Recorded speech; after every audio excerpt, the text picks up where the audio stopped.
Hello everyone. Daily current affair series में आज हम लोग देखेंगे 1 और 2 जुलाई 2022 के करंट अफेयर। तो आते हैं आज के पहले करंट अफेयर पे। एशिया पैसिफिक सस्टेनेबिलिटी इंडेक्स 2021 को हाल ही में किसके द्वारा लॉन्च किया गया था? आपके पास ऑप्शन है नाइट फ्रैंक, ऑप्शन बी है वर्ल्ड बैंक, ऑप्शन सी है नीति आयोग, ऑप्शन डी है एडीबी एशियन डेवलपमेंट बैंक। सही आंसर यहाँ पे क्या होगा? ऑप्शन ए आपका यहाँ पे सही आंसर हो जाएगा। नाइट फ्रैंक ने एशिया पैसिफिक सस्टेनेबिलिटी इंडेक्स 2021 को हाल ही में किसके द्वारा लॉन्च किया गया था? तो सही आंसर होगा ऑप्शन ए नाइट फ्रैंक के द्वारा। अब इसके बारे में थोड़ा डिटेल देख लेते हैं कि इस इंडेक्स में क्या दिया गया है। सूचकांक में 4 भारतीय शहरों बेंगलुरु, हैदराबाद, दिल्ली और मुंबई को शीर्ष 20 अस्थायी शहरों में स्थान दिया गया है। इस इंडेक्स में 4 भारतीय शहरों को टॉप 20 अस्थायी शहरों में स्थान मिला है। और वो कौन से 4 शहर है? तो बेंगलुरु है, हैदराबाद है, दिल्ली है और मुंबई है। इंडेक्स में सिंगापुर सबसे ऊपर है। भारतीय शहरों में बेंगलुरु पहले स्थान पर था, जबकि एशिया प्रशांत क्षेत्र में इसे 14वां स्थान मिला है। गोल्ड मानक श्रेणी हासिल करने वाला बेंगलुरु एकमात्र भारतीय शहर है। तो यहाँ से याद क्या रखना है? सबसे पहले तो इंडेक्स में 4 भारतीय शहरों को टॉप 20 अस्थायी शहरों में स्थान मिला है। और वो कौन से 4 भारतीय शहर हैं? बेंगलुरु, हैदराबाद, दिल्ली और मुंबई। इंडेक्स में सिंगापुर सबसे ऊपर है। भारतीय शहरों में बेंगलुरु पहले स्थान पर था, जबकि एशिया प्रशांत क्षेत्र में इसे 14वां स्थान मिला है। और गोल्ड मानक श्रेणी हासिल करने वाला बेंगलुरु एकमात्र भारतीय शहर है। बेंगलुरु के बाद दिल्ली है, जिसे एशिया प्रशांत क्षेत्र में 17वां स्थान मिला है। हैदराबाद को भारत में तीसरा और एशिया प्रशांत क्षेत्र में 18वां स्थान मिला है। और मुंबई भारतीय शहरों में चौथे स्थान पे है और एशिया प्रशांत क्षेत्र में 20वें स्थान पे है। तो यहाँ से याद क्या रखना है? इंडेक्स में 4 भारतीय शहरों को टॉप 20 अस्थायी शहरों में स्थान दिया गया है। और वो कौन से शहर है? बेंगलुरु है, हैदराबाद है, दिल्ली है और मुंबई है। इंडेक्स में सिंगापुर सबसे ऊपर है। भारतीय शहरों में बेंगलुरु पहले स्थान पर था, जबकि एशिया प्रशांत क्षेत्र में इसे 14वां स्थान मिला है। और गोल्ड मानक श्रेणी हासिल करने वाला बेंगलुरु एकमात्र भारतीय शहर है। बेंगलुरु के बाद किसका स्थान है? दिल्ली का है, जिसे एशिया प्रशांत क्षेत्र में 17वां स्थान मिला है। हैदराबाद को भारत में तीसरा और एशिया प्रशांत क्षेत्र में 18वां स्थान मिला है। और मुंबई को भारतीय शहरों में चौथा और एशिया प्रशांत क्षेत्र में 20वां स्थान मिला है। नेक्स्ट आते हैं, वस्तु एवं सेवा कर जीएसटी दिवस प्रतिवर्ष किस दिन मनाया जाता है? आपके पास ऑप्शन है 2 जुलाई को, ऑप्शन बी है 1 जुलाई, ऑप्शन सी है 5 जुलाई, ऑप्शन डी है नन ऑफ दीज। सही आंसर यहाँ पे क्या होगा? ऑप्शन बी आपका यहाँ पे सही आंसर हो जाएगा 1 जुलाई को। जीएसटी दिवस कब मनाया जाता है? 1 जुलाई को। और इस बार 2022 में कौन सा संस्करण मनाया गया है? तो ये 5वां था। 5वां जीएसटी दिवस मनाया गया है 2022 में। और जीएसटी में कितने टैक्स स्लैब है? तो जीएसटी में 4 टैक्स स्लैब है।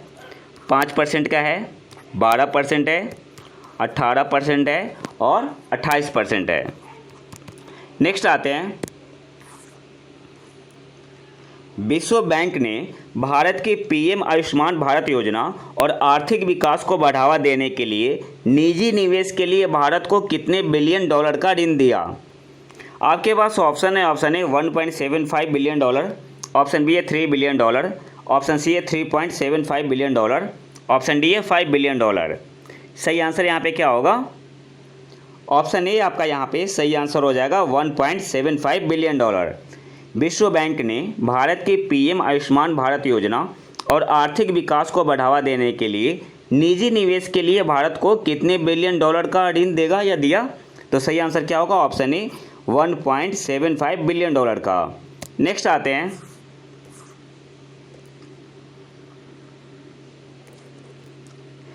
केंद्र सरकार ने बैंक बोर्ड ब्यूरो को किस में बदल दिया है?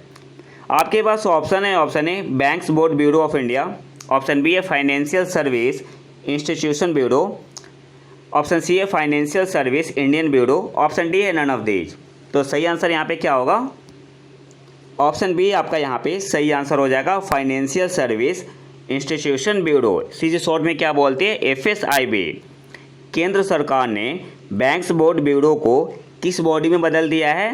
तो सही आंसर क्या होगा, option be financial service institution bureau, short में क्या बोलते हैं, FSIB।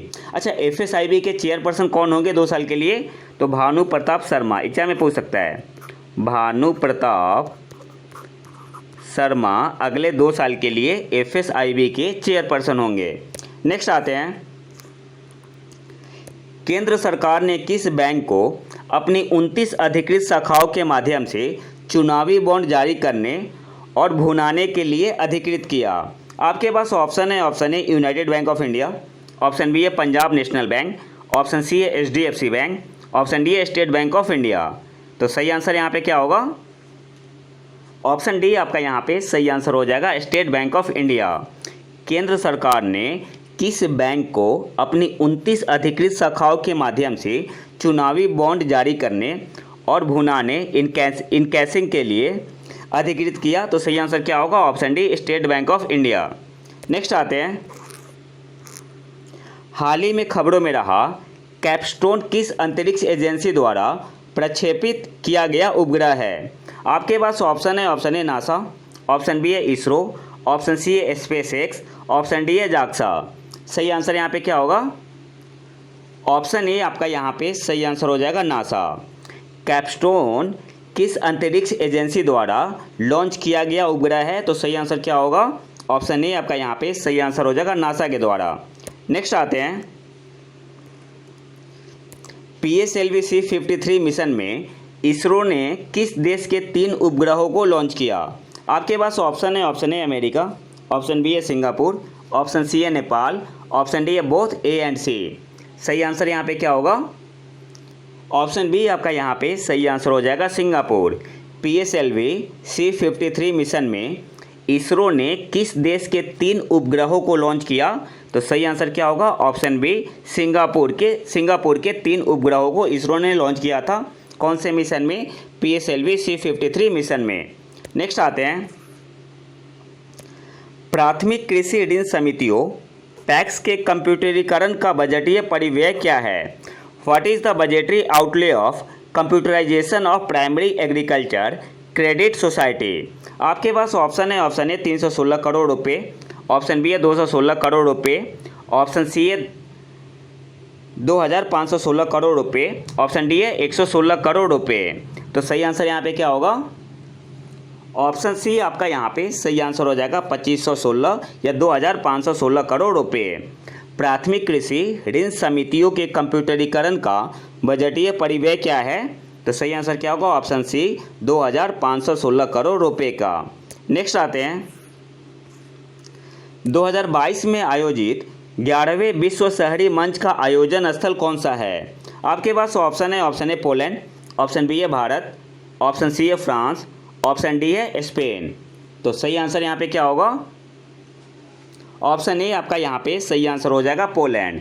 2022 में आयोजित 11वें विश्व शहरी मंच का आयोजन स्थल कौन सा है? तो सही आंसर होगा ऑप्शन ए, पोलैंड। नेक्स्ट आते हैं, 2022 रेजिलिएंट डेमोक्रेसीज स्टेटमेंट किस वैश्विक संघ से जुड़ा है? आपके पास ऑप्शन है, option A G20, option B है ब्रिक्स, ऑप्शन सी है आसियान, ऑप्शन डी है G7। तो सही आंसर यहाँ पे क्या होगा, ऑप्शन डी आपका यहाँ पे सही आंसर हो जाएगा, G7।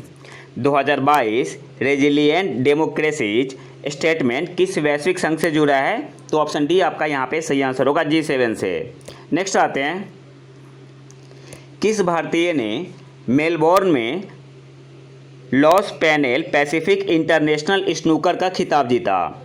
आपके पास ऑप्शन है, option A Pankaj Advani, option B है सौरभ कोठारी, ऑप्शन सी है गीत सेठी, ऑप्शन डी है नन ऑफ दीज। सही आंसर यहाँ पे क्या होगा, ऑप्शन बी आपका यहाँ पे सही आंसर हो जाएगा, सौरभ कोठारी ने मेलबोर्न में लॉस पैनल पैसिफिक इंटरनेशनल स्नूकर का खिताब जीता। नेक्स्ट आते हैं,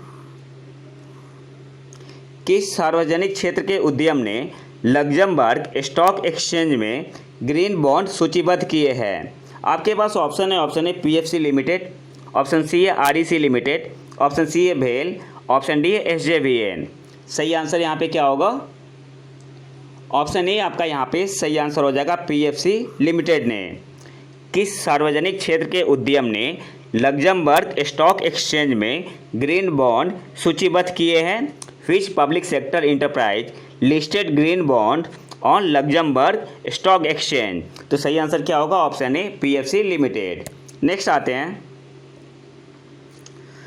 उद्धव ठाकरे के इस्तीफे के बाद किसने महाराष्ट्र के नए मुख्यमंत्री के रूप में शपथ ली है? आपके पास ऑप्शन है देवेंद्र फडणवीस, ऑप्शन बी है शरद पवार, ऑप्शन सी है एकनाथ शिंदे, ऑप्शन डी है आदित्य ठाकरे। तो सही आंसर यहाँ पे क्या होगा? ऑप्शन सी आपका यहाँ पे सही आंसर हो जाएगा, एकनाथ शिंदे ने। और देवेंद्र फडणवीस क्या बने हैं? उप मुख्यमंत्री। नेक्स्ट आते हैं, पीएसएलवी कक्षीय प्रायोगिक मॉड्यूल, पोएम शॉर्ट में बोलते हैं, किस संगठन से संबंधित है? आपके पास ऑप्शन है इसरो, ऑप्शन बी है डीआरडीओ, ऑप्शन सी है भेल, ऑप्शन डी है एचएएल। तो सही आंसर क्या होगा? ऑप्शन ए आपका यहाँ पे सही आंसर हो जाएगा, इसरो से संबंधित है। पीएसएलवी ऑर्बिटल एक्सपेरिमेंटल मॉड्यूल, जिसे शॉर्ट में क्या बोलते हैं, पोएम, किस संगठन से संबंधित है? तो सही आंसर क्या होगा? ऑप्शन ए इसरो से। और आज के आखिरी करंट अफेयर पे आते हैं, केंद्रीय मंत्रिमंडल ने जुलाई 2022 में किस संस्थान को अंतर्राष्ट्रीय संगठन के रूप में वर्गीकृत करने को मंजूरी दी? आपके पास ऑप्शन है अंतर्राष्ट्रीय सौर गठबंधन, ऑप्शन बी है बिम्स्टेक, ऑप्शन सी है आपदा प्रतिरोधी बुनियादी ढांचे के लिए गठबंधन, coalition for disaster resilient infrastructure, option D है नन ऑफ दीज। सही आंसर यहाँ पे क्या होगा? ऑप्शन सी आपका यहाँ पे सही आंसर हो जाएगा, आपदा प्रतिरोधी बुनियादी ढांचे के लिए गठबंधन। केंद्रीय मंत्रिमंडल ने जुलाई 2022 में किस संस्थान को अंतर्राष्ट्रीय संगठन के रूप में वर्गीकृत करने को मंजूरी दी है? तो सही आंसर क्या होगा? ऑप्शन सी, आपदा प्रतिरोधी बुनियादी ढांचे के लिए गठबंधन। इंग्लिश में क्या बोलेंगे? Coalition for disaster resilient infrastructure. तो ये तो था हमारा 1 और 2 जुलाई का करंट अफेयर। अगर वीडियो पसंद आए तो लाइक करें और चैनल को सब्सक्राइब जरूर कर लें। मिलते हैं नए वीडियो में नए टॉपिक के साथ, तब तक के लिए नमस्कार, जय हिंद।